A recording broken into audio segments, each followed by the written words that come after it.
দিনের আলো নিভে এলো, সূর্যি ডোবে ডোবে। সূর্যি ডোবার অপেক্ষাটাই ছিল। এরপরেই তো শুরু হবে ন্যাড়াপোড়া। তো ভাই এখানে ন্যাড়াপোড়ার জন্য একদম প্রাথমিক কাজটুকু করে রেখেছে, পাতা জোগাড় করা থেকে শুরু করে সব কিছু গুছিয়ে এক জায়গায় করা সব। তো ওকেই বললাম, নে তুই একটা ট্যুর দিয়ে দে। তো এই যে বুড়িকে দেখালো। বুড়িকে আবার আঁকার জন্য কোনো হাঁড়ি পাওয়া যায়নি, সেই জন্য এঁকেছে আবার কাগজে। তো সন্ধে হতেই শুরু হয়ে গেল ন্যাড়াপোড়া। আর এই যে ওর সাঙ্গপাঙ্গ দলবল নিয়ে সবাই মিলে এসে ন্যাড়া পোড়ার জন্য মশালে আগুন ধরিয়ে ছুঁড়ে মারলো। ব্যাস, ফেলতে গিয়ে মশাল একটা নিচে, তারপরে সেটাকেও তুলে দেওয়া হলো। আর তারপরেই শুরু হয়ে গেল ন্যাড়া পোড়া। আগুন সবে জ্বলা শুরু হয়েছে, কিন্তু তারপরে আগুন তো আরও অনেক উপর অবধি উঠেছে, আর সেই সঙ্গে প্রচণ্ড তাপ। আর এদিকে তখন তাদের সবাই মিলে একসাথে বলা শুরু করেছে ন্যাড়া পোড়ার সেই প্রচলিত প্রবাদটা।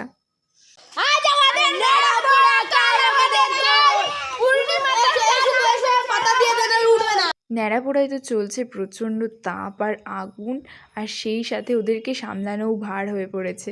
তো সেই জন্য ওদেরকে সামলাতে গিয়ে প্রবাদের শেষটুকু যে কী হলো চেঁচামেচি করে, সে আর বোঝা গেল না।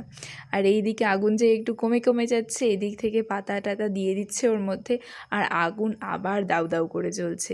আর এই সবের সাথে সাথেই দেখি ওইদিকে ওরাও আরেকটা ছোট করে ন্যাড়াপোড়া করেছিল ওদিকের ভাইয়েরা।